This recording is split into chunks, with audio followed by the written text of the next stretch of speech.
There's something comforting about hearing that Madison Rising intro music. It just, when it starts, I know it's time. It's time for some good stuff. And if you haven't been paying attention to what's going on with Madison Rising, they have a Christmas song. Jared, did you see the video for the new Madison Rising Christmas song? Yeah, I definitely saw the video, and it was pretty awesome. All right. So if it's called A Soldier's Christmas, I believe. Soldier's Christmas. Did you put it on the Student of the Gun page? I know I shared it on my personal page. It'll be on the Student of the Gun page. If you guys are listening to my voice, go to facebook.com/Student of the Gun, and it'll be on there. Find it. Yeah, it's. I'll even pin it to the top. All right, cool. It's excellent. If you're not following Madison Rising, you're wrong. But there's an easy way to correct yourself. You can follow us, and we're going to lead you the way. Or you can go to MadisonRising.com. One of the very few, no kidding, 100% patriotic, pro-Second Amendment, pro-Constitution bands in America. None of this Eddie Vedder capitulation or Bruce Springsteen, I love Comrade Barry horse crap. You're not going to get that out of Madison Rising. So if you like good music and you like music that comes from people that are patriotic, you might want to check them out. Now, did you ever have one of those weeks or days or experiences where you have so much information to put out that you don't even know where to start? Well, that's where I am right now.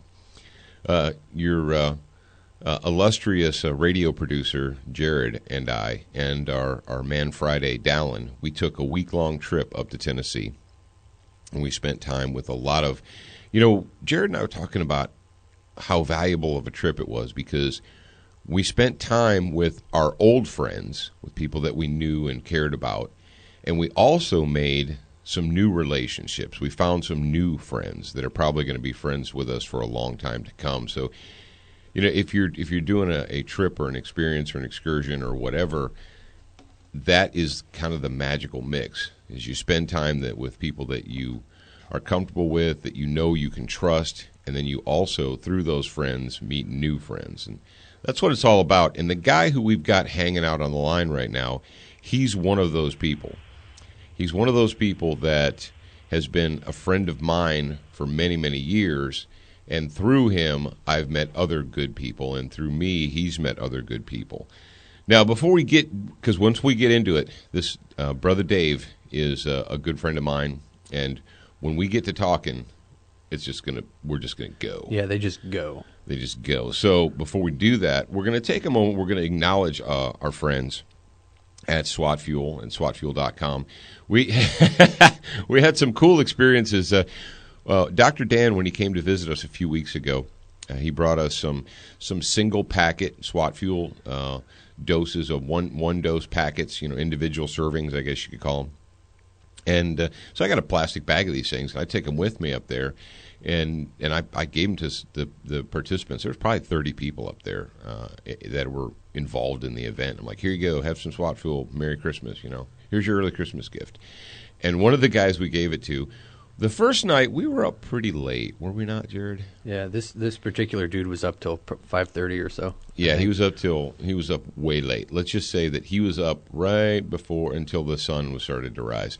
So 9, 10 o'clock, we're at the shop doing our morning debrief and getting ready to go. And I walked up. I said, "Merry Christmas. Here's your SWAT Fuel." And he's like, "Oh, what's this, man?" I was like, "It's an endurance formula, yada yada." I said, "Just go ahead and take it." So, Jared, you want to say what he said? He goes, it was dude! It was like probably half hour, 40 minutes later. All I hear is this dude walks up to the table next to me, and Dad's like down the table a little bit, and he goes, "Dude, what was in that? What'd you give me? Was it meth?" He goes, 5 hours ago I was drunk, and now I'm awake, alert, and I'm paying attention. And so what I learned this weekend, one of the many things that I learned this week, it wasn't even a weekend, was that SWAT Fuel is the remedy for a hangover. Oh, it's not on the packaging. Okay, we're not speaking for SWAT Fuel, but if you happen to have been up all night long with your good warrior buddies swapping stories about things, and then you need to pull a full day the next day, that might be for you. I'm just saying. Now you're like, all right, how do I get this stuff? It's easy. You go to SWATfuel.com. When you go there, stop yourself because you're going to want to save some money. Type in the promo code SOTG2014. You're going to save yourself 20%. Now, don't forget, we're doing the Get Fit for 2015 giveaway. It's a whole SWAT Fuel package. You can get the 9mm plus P, the fat burner, the 40 caliber multivitamins, and a bunch of cool stuff, T-shirts, hats, stickers, all that. We're going to be picking that winner on December 31st, and it's going to be one of you if we have your email address. What? Why would you have my email address? Well, because you went to studentofthegun.com and you signed up for the newsletter. And if you did that and you're an active subscriber, then you are eligible to win. It's that easy. So tell them what else they get. What else? Why would they want to sign up for the newsletter other than free stuff? Well, they get free physical stuff. Yeah, immediate access to the one box workout. They get the notifications. They're eligible for all the contests and giveaways. You find out what's going on with the TV show, the radio show, new promotions, all that good stuff. And if you're a grad program subscriber, if you're not signed up for now we have two levels. You're like, well, what's up, man? No, we got two levels. We got the casual level, I'm just gonna poke around, see what's what, and get what I can get for free, and then go away. And then we have the subscriber area, which is the grad program. And if you get the grad program, you get to listen to the bonus hour Student of the Gun Radio every week. You get the monthly newsletter, the Tactical Tutor, and you get automatically enrolled in all the special giveaways. And we're doing when is it? That's this week, isn't it? What day do you want to pull that? Because when they're hearing this, if they listen immediately, it's Monday. Wait, which one? The car pistol and the crossbreed holster. Oh, we're gonna pull it on Christmas. Okay. And then we'll announce it next week. Okay. So Santa Claus is going to come and pull a name, and anybody who's a grad program subscriber is eligible to win a Car CW9 pistol with Laser Max laser and a crossbreed Super Tuck holster to go with it. Yeah. And we're going to give you a certificate for the holster. We're not just going to ship you a holster. We're going to give you a gift certificate so you can go to Crossbreed and order whatever style, design you want. Left-handed, right-handed, combat cut, whatever. So check that stuff out. If you haven't gone to studentofthegun.com lately, you're wrong, but you can very easily fix yourself. Don't forget about our buddies at Brownells. If you own a gun, Brownells has something for you. And Brownells has partnered with us to help us do our AR-15 custom builds. We're going to be featuring those on the TV show really soon, so stay tuned. Now, Colt at Colt.com, we've got two brand new Colt rifles that we're going to be testing for the TV show, so you want to make sure you're paying attention to that. So it's Colt. And also, the last one we're going to mention right now in the show notes is Velocity Triggers. Now, Velocity Triggers is our inspiration. And this is I'm pretty sure that Brother Dave knows the guys from Velocity Triggers, but I won't put him on the spot about it. But if you've got a black rifle and you're thinking, I wish the trigger was a little bit better, or I want to compete with it, I want to hunt with it, I want to shoot long distances with it. Brothers, if you've got one of those black rifles, you can install a Velocity trigger in that at your desktop, at your kitchen table, if your wife will let you, on your workbench. It's that easy. Just go to velocitytriggers.com. And with Velocity, Brownells, Colt, SWAT Fuel, all those guys, if you're a Facebooker, and you are, most of you are, just go over to their pages and give them a like. Just let them know that you heard about them via Student of the Gun. Now, Jared, do you want to do the Excess Sights Good Guy of the Week before or after we talk to Dave? We'll do it after. After. Okay, cool. All right, without further ado, Jared is going to go ahead and introduce our special guest. We've got Dave Biggers, who is the founder of the Dave Biggers Experience. If you haven't experienced that, you probably should, and he's going to tell you how. Welcome, Dave. Can I unmute now? Yeah, Dave's not here, man. Now, Dave is here, man. Dave is technically challenged, and I don't have my reading glasses on, so finding the mute button is... Okay, and it is early on a. It's as we record this. It's Sunday today, right? Yeah, it is Sunday today. Well, yeah. And I'm kind of bummed about the whole. Where was SWAT Fuel when I was in college? Exactly, dude. I was thinking about that. We didn't even pimp it to college kids. You know, these college kids that drink mega coffees and then they're and bounce off the walls. Forget that, dude. If you're out there listening to me and you are actually, I don't know how many college people listen to us because I don't know if they're smart enough to listen to Student of the Gun. Are there some? Jared's nodding his head through the glass case. Yeah, there's actually a lot of college students that I've got messages from. Oh, well, rock on. Well, RTFO. Well, the gun culture now is part of the new counterculture. There you go. So if you're a college kid, and of course they're probably all on Christmas break now. Well, they don't call it Christmas break; they call it semester break or something politically correct or gay like that. But no, it's Christmas holiday. If you're on your Christmas holiday, you probably already took your finals and all that jazz. But you kids want to go out and get yourself some SWAT fuel. You know you do. All right, Dave. I led up to it. Now, Dave Biggers, I've known for, I don't know, a long time, going all the way back to when dinosaurs were stepping on fax machines. But we've become, have we not become that we have that symbiotic relationship where if Dave doesn't know someone, he'll ask me. If I don't know someone that does something, I ask Dave. How many times have we played that game, Dave? A lot. A whole lot of times. And we get on the phone. And tell people how our phone calls go. You remember the 6 degrees of separation or yeah. something like that? Yeah, we're between the two of us, we're down to 1 or 2.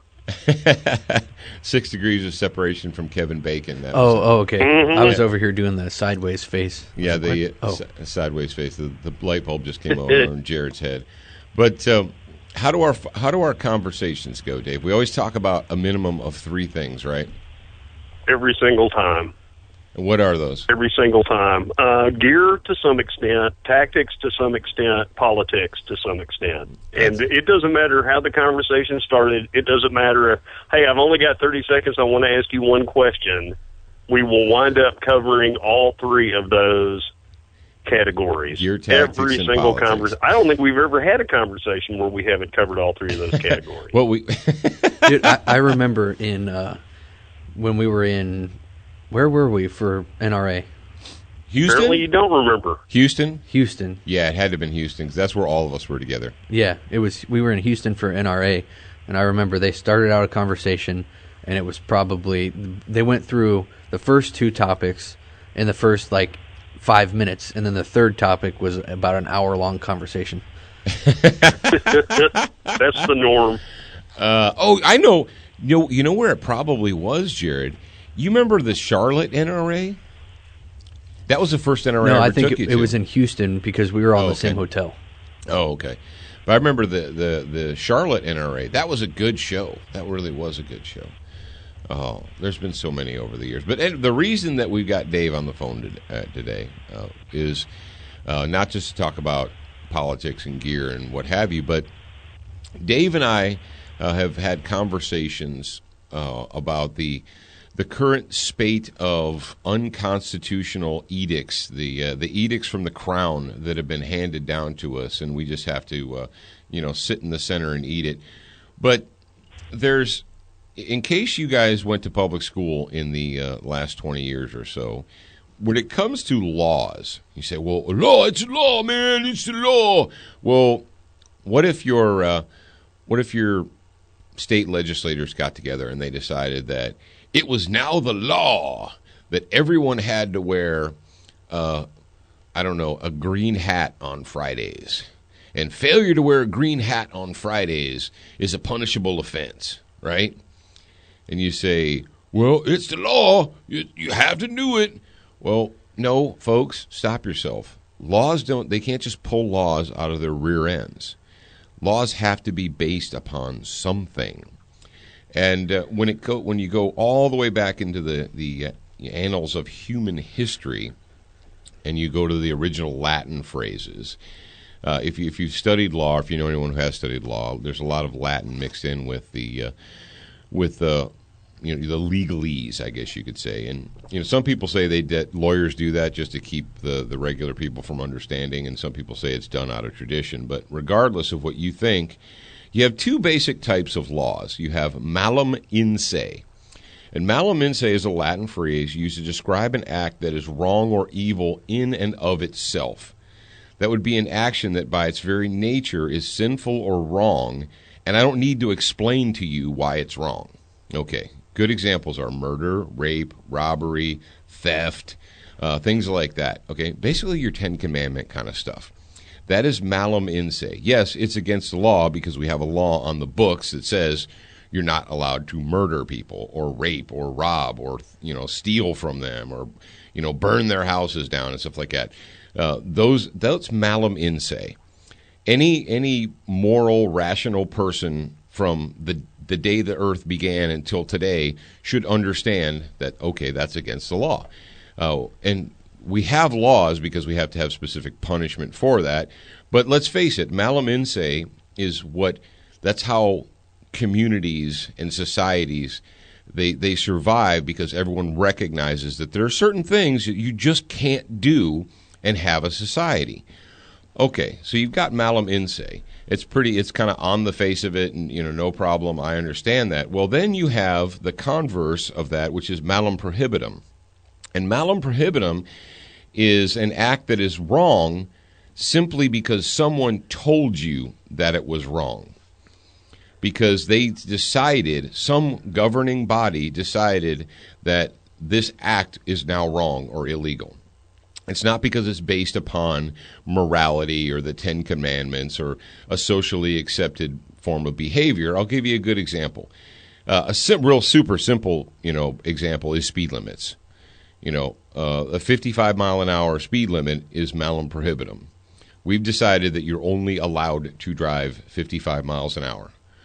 Okay, and you say, well, malum prohibitum is not the same in every state. Good example. Way back in the 60s and 70s, and Dave will remember this because he's an old guy too, the drinking age in different states, it varied. Some states it was 19, 18, 21, what have you. Well, that's malum prohibitum.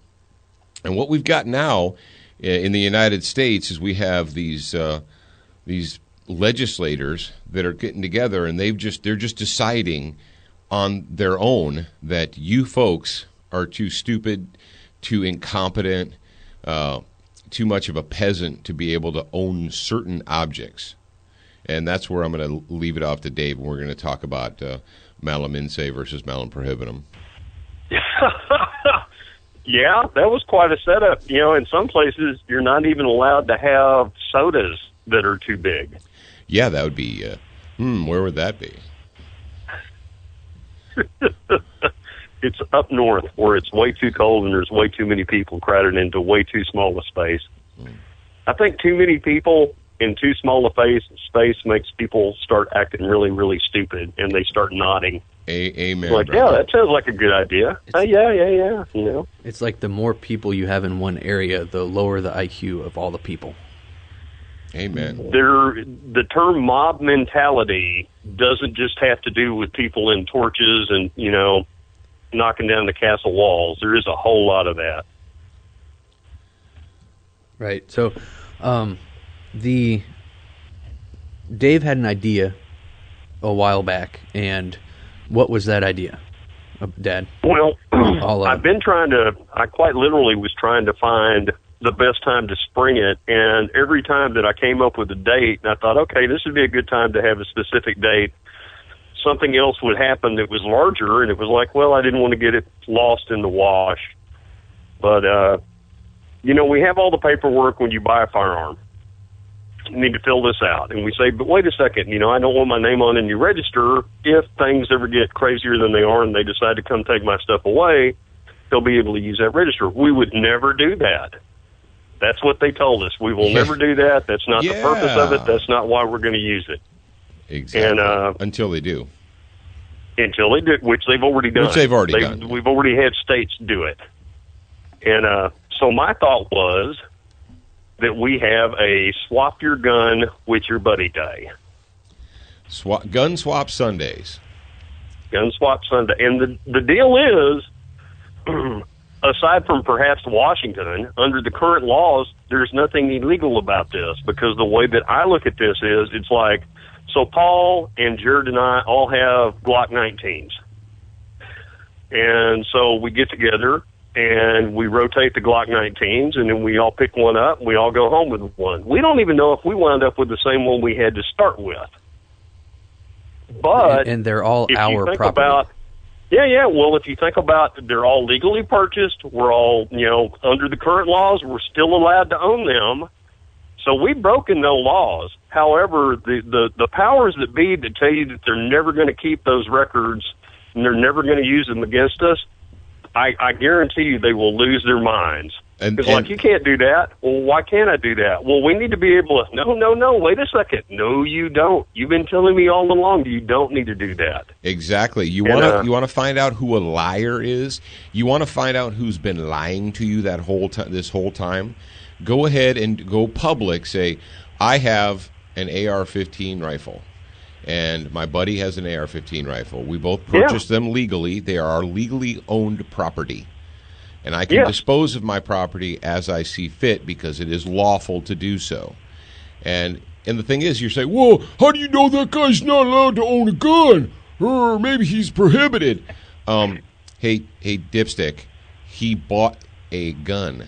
So he either A, lied, and I can't do anything about that, but really, do you hang out with those people? Do you hang out with those people? First of all, if you're hanging out with people that are prohibited because of whatever reason, you might want to ask yourself, why is that? But, yeah, if he went to a store and bought a gun legally, and you went to a store and bought a gun legally, and you both did all of the paperwork, which, is just become malum prohibitum here recently, it wasn't always like that. You're like, well, you always had... No. But anyway, I'm not going to give you a history lesson. Go ahead and do that, and if we do that publicly, then either one of two things is going to happen. Either the anti-gun crowd, the big government, progressive government crowd, is either you're going to have to shut up about it, or they're going to have fits. And if they have a fit, you're going to say, well, hang on a second. Why do you care?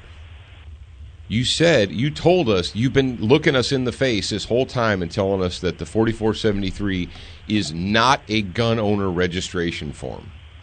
You tell us that. It's just simply to make sure that the FFL guys are doing the job that they're supposed to be doing, that they're doing it right. We would never go in, pull those, and come to your house and say, where's the gun that you bought? Okay.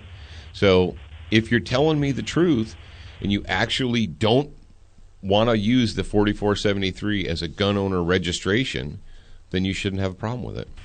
Yeah, it's not going to matter. And the way that I think about this, I see people on YouTube videos with mask on or facing the other way, and it's like, hi, we're all friends, we all know each other, we're all legal residents, we all purchased this.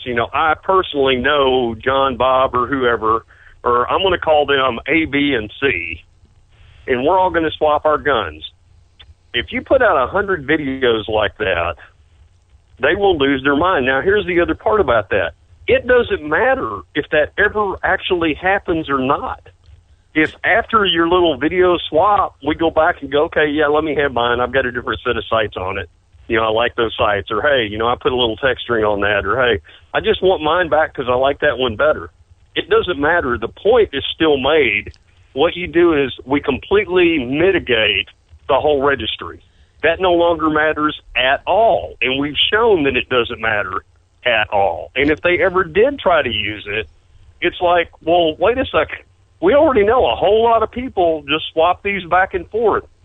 It doesn't matter. It's completely worthless at this point. Well, and we can do it without breaking any laws whatsoever. And that if you're sitting out there in the audience right now and you're kind of squirming in your seat and you're thinking, oh, I don't know, am I allowed to do that? Am I allowed? Well, hang on a second. There are two A words. Yeah, am I allowed or able?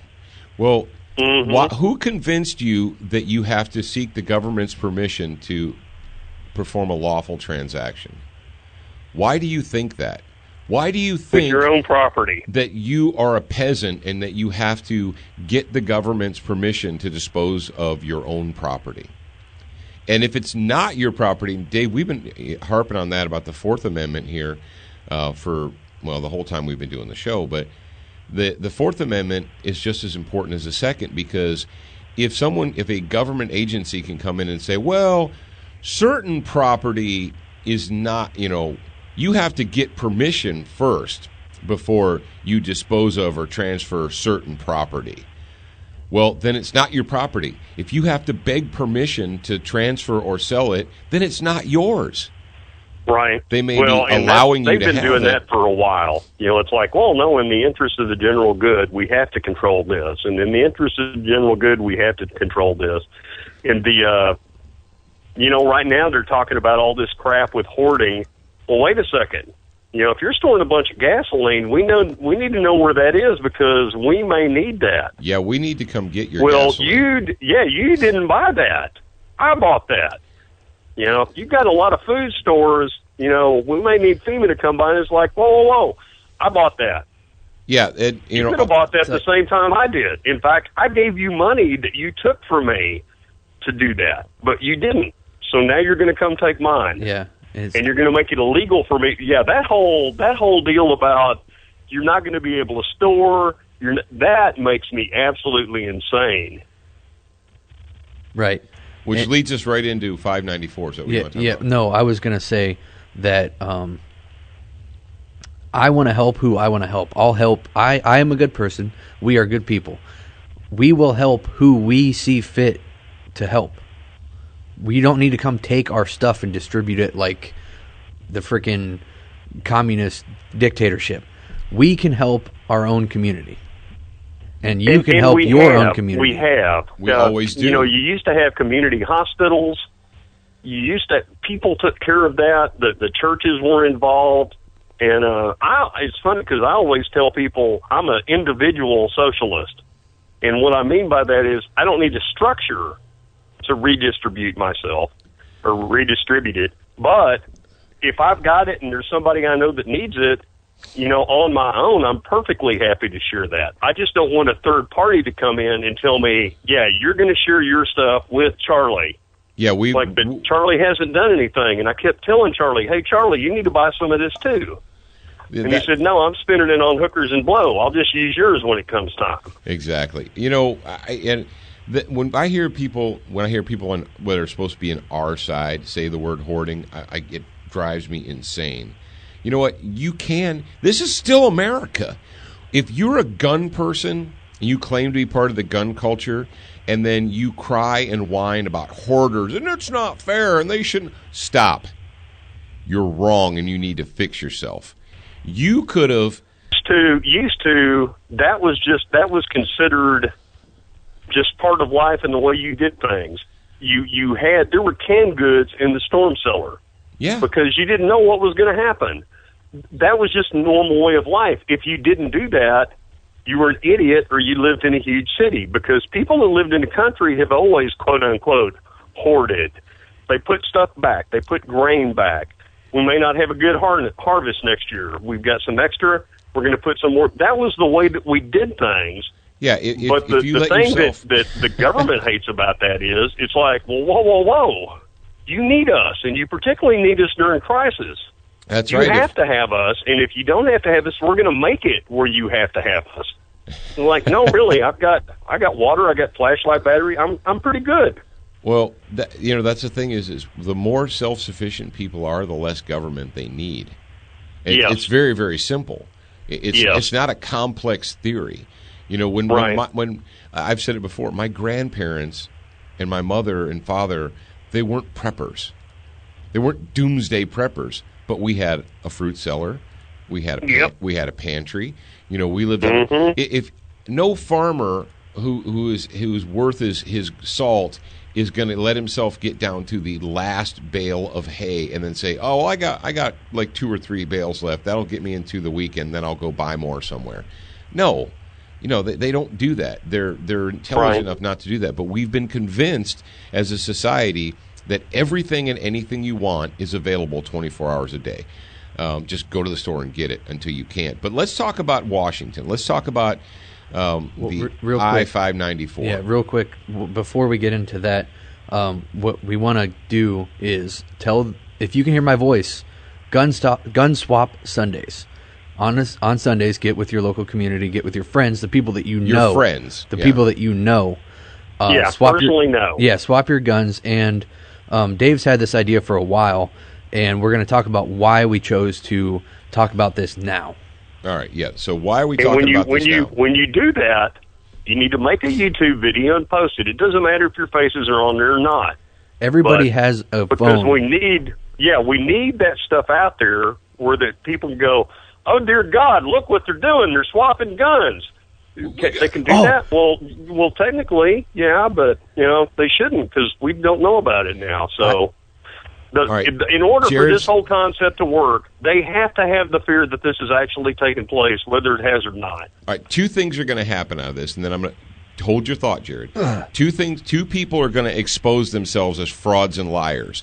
Number one, your big government people who have, or news agencies or whatever, anyone who has ever told you that the 4473 is not to be used as a gun owner registration. Okay, those people will expose themselves as frauds and liars. And the people that you cannot trust that claim to be a part of the gun culture or gun community, which those are not people, interchangeable terms. yeah, which they'll come out and be like, "Oh, you shouldn't do that because it'll make the government angry." If you have friends or neighbors or whatever that claim to be pro Second Amendment, that claim to be a gun person, and this idea scares them, they're not in your camp. They're not serious about the Constitution. If they're afraid you shouldn't do this because you might anger the power structure, then you're a slave. You're a mental slave, and we don't need you on our team. We don't need a bunch of slaves on our team. And Jared, go. Okay, so what I was just going to make fun of some people by doing this. We're going to do a hashtag campaign. How about that? Bring back our Constitution. Bring back our Constitution. That's what we'll do. Hashtag bring back our Constitution. And that's the hashtag you're going to use when you post these videos. Maybe that'll destroy Boko Haram.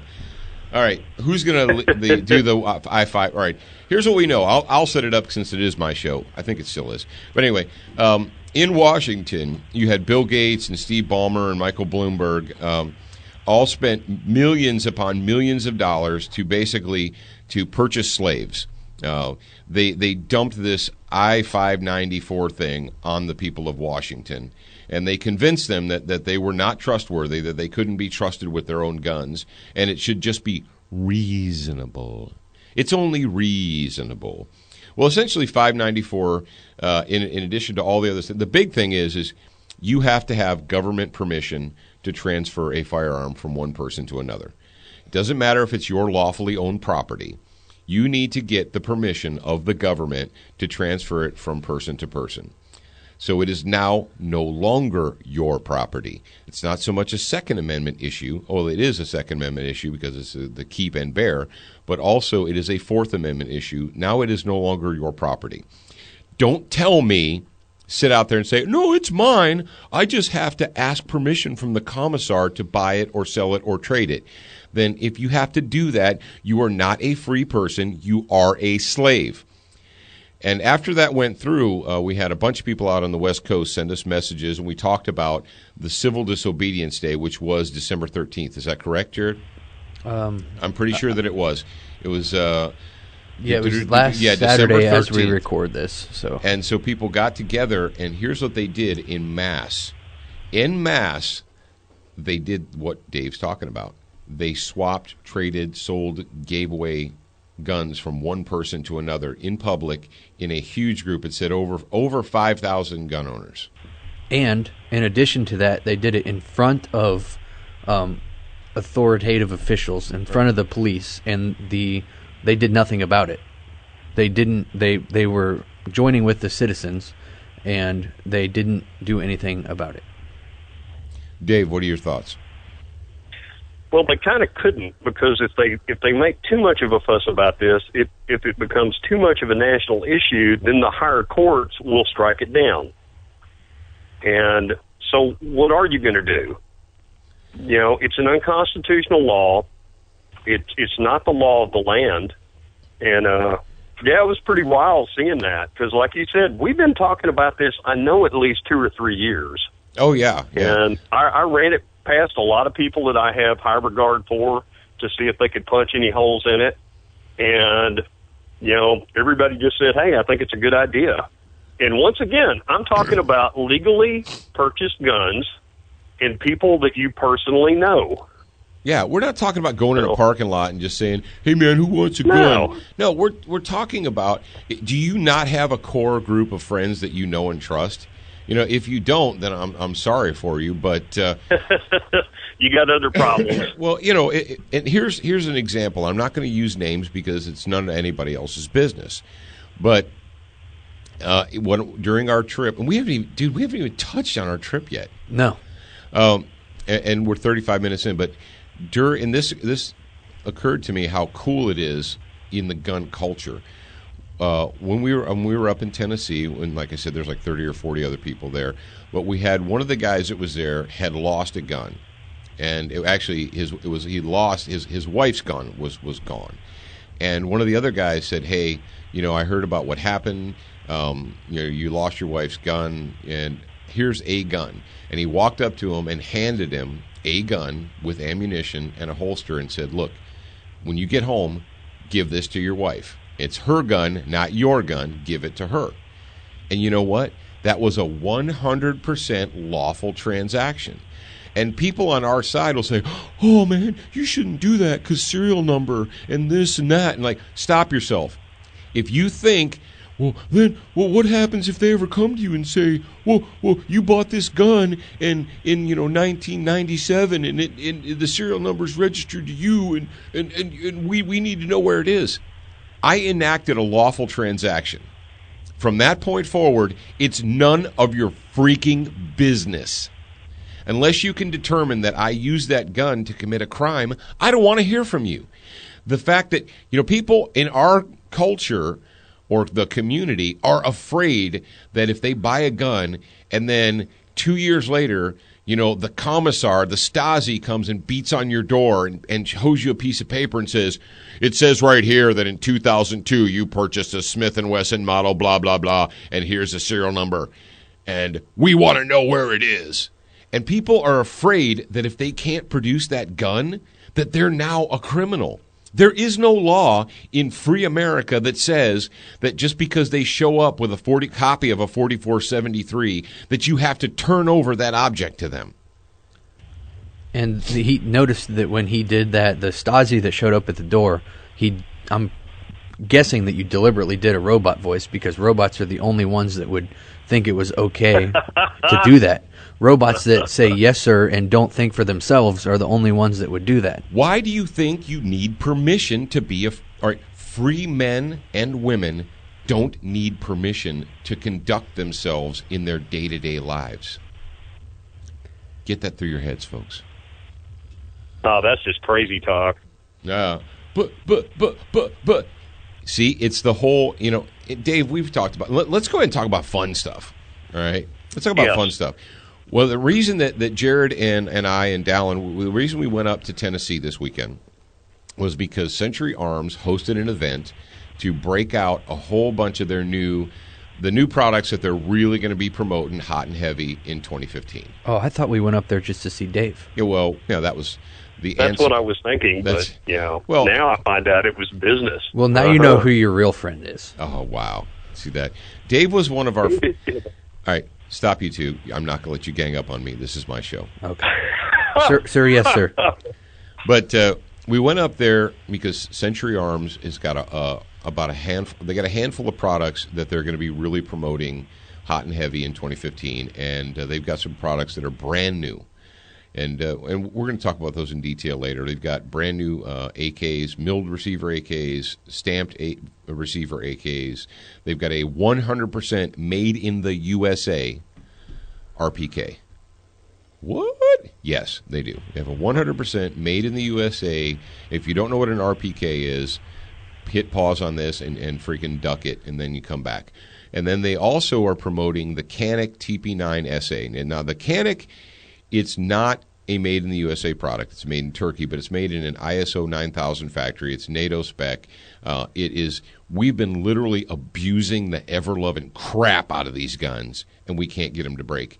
We got them to slow down by dropping them in mud, putting them in mud puddles, and we ran it till there was here's what happened, folks. If you know anything about engineers and factory and warehouse people, they don't care about they're not shooting the guns. They pack them up. They make sure the serial numbers are correct. They make sure the shipping address is correct, and they send them. They don't take your guns out and lube them and inspect. You're like, well, how come he didn't lube it up and inspect it before he sent it to me? Because he sent out 5,000 of them. He doesn't have time to baby your gun. So when we got the guns out of the box, they were pretty much factory dry, right? So we're like, okay, I'm going to take it out of the box, factory dry, throw it in a mud puddle, stomp on it, pick it up, load it, and shoot it. And we've got the pictures of the muddy guns to do that. So really the only thing that we had to do was take them apart. And we've got pictures that we're posting on our Facebook and so forth. And Jared and I, now you can do whatever you want because you're free man or free woman. We applied liberal amounts of frog lube on them and just kept shooting them. So, speaking of the TP9SA, when is the only time you're supposed to pull the trigger on a firearm? When you want to shoot it. When your sights are... When you've decided to. Yeah, when your sights are on the target and you have made the decision to shoot. That is the only time that you want to actually pull that trigger. What Century Arms did is they made it possible that you do not have to pull that trigger when you disassemble the gun. Yeah, they put... And Dave, you want to speak to that? Because you and I, as being curmudgeonly gun dudes... I'm really glad that I went up there and that Jacob, he demonstrated. He's like, look, this is what you do. Disassemble the gun, do this, and you never have to touch the trigger. You know what I'm saying, Dave?